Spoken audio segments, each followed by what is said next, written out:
Thank you, Speaker.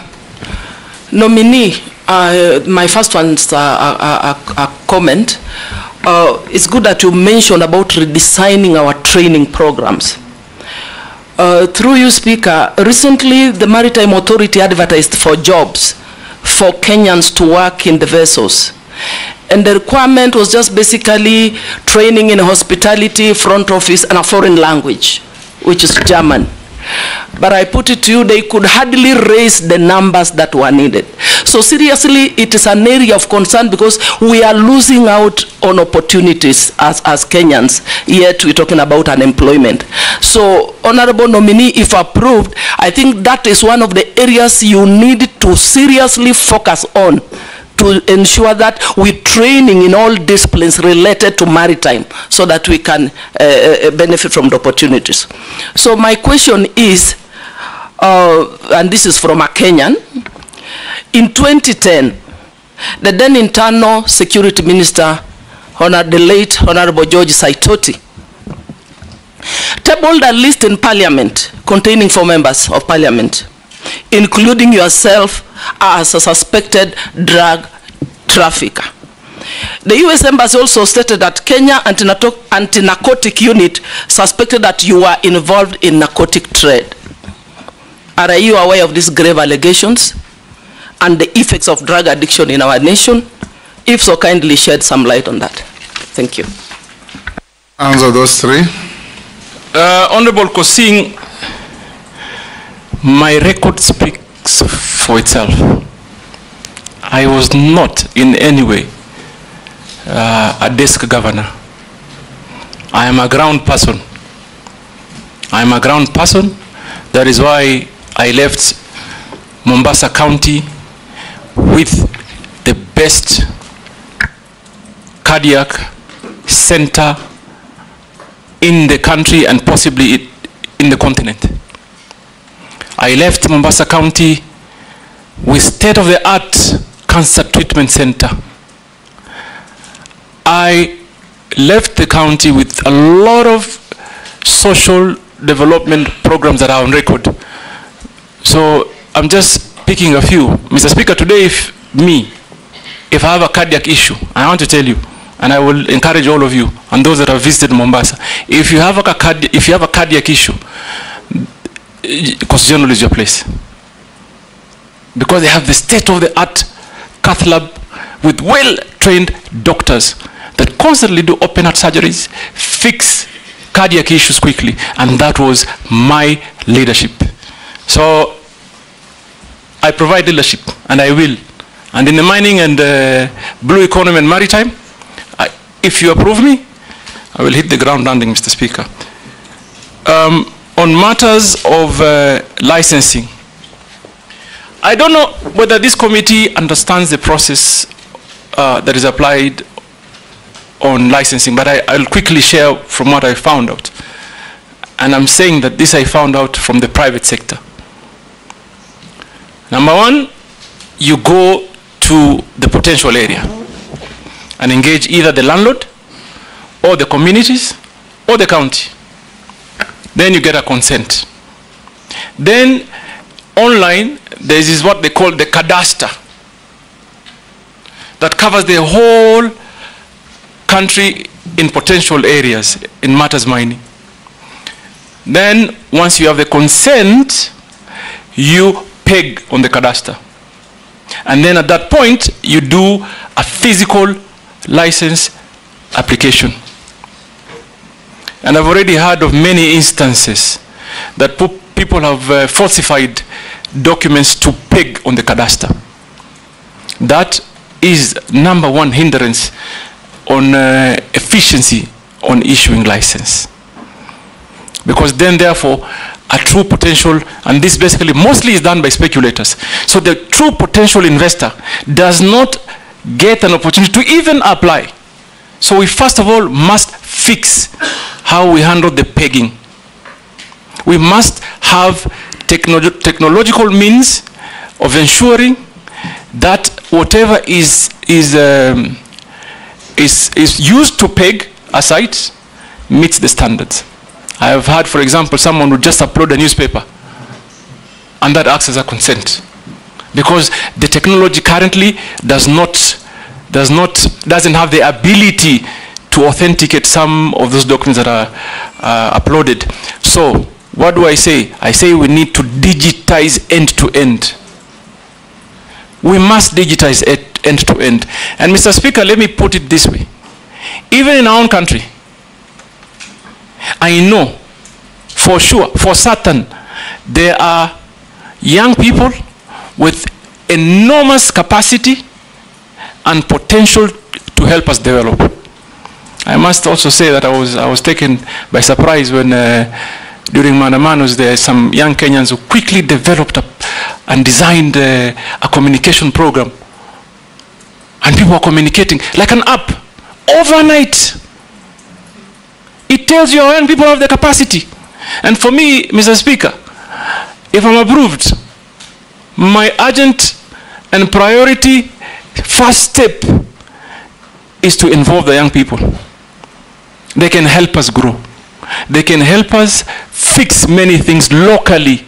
Like, for example, I believe something like a cadastre, where it holds a lot of information that is very strategic for the country, must be fully hosted here. Cannot be hosted, for example, by a competing country. So for us, what do?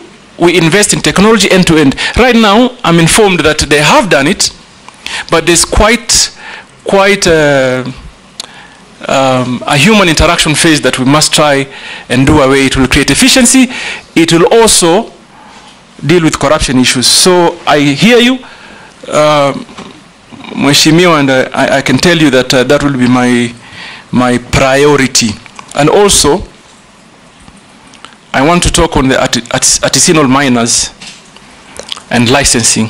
They go through similar challenges, Mr. Speaker. They go exactly how a private sector investor suffers is the same way, unfortunately, the artisanal miner also suffers. So that, for me, is something that I must look into. For me, Kenyans must be allowed to exploit their wealth so that they can better their lives in a manner that is organized, safe, and most importantly, beneficial to them. So that I will do. Mheshimiwa Imase, you talked about training. I couldn't agree more that we must design our programs or the architecture of training in a manner that fits the needs of the players. We must do that. I mean, there's no two ways. What do I think I will do? Obviously, I will begin by evaluating the Bandari Academy. But I'm going also to try and forge partnership with, for example, Technical University of Mombasa, the universities around the lake areas, and many others, because those job opportunities are not only for the coastal people. They are not only, they're for every Kenyan, and therefore we must create a partnership in designing an architectural plan that conforms to what the industry needs. And I will work closely with private sector. Mr. Speaker, finally, Honorable Imase talked about a citizen that sent you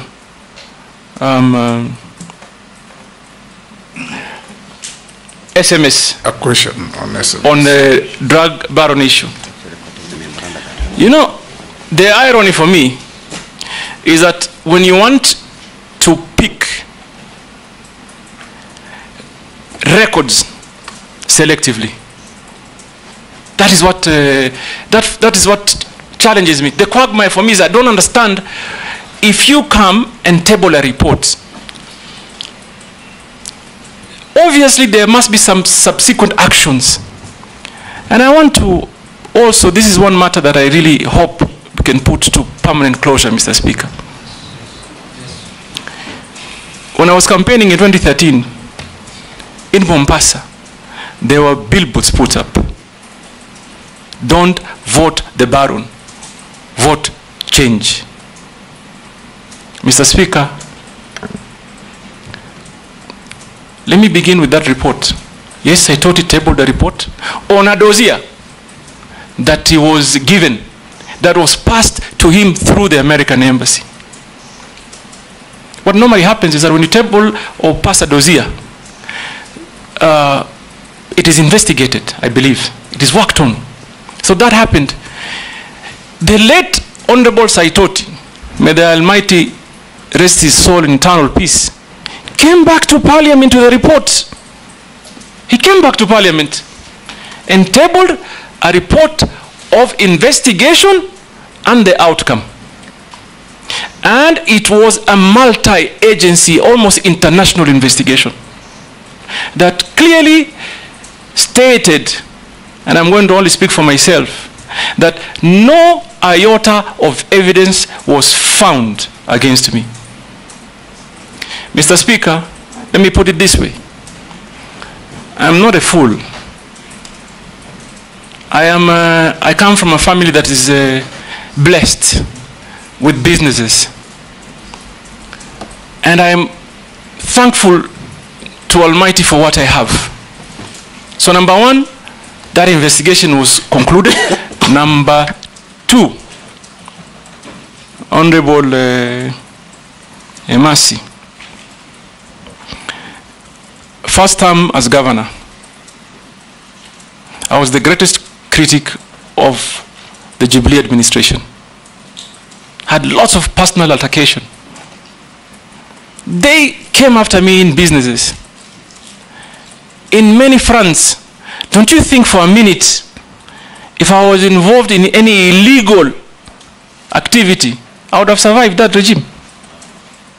They would quickly have used it to, like they say, I remember, I'm sorry, Mr. Speaker, just indulge me a minute. I remember at that time, the president came to Mombasa and said, "Tutamalizana na huyu." They would have used it.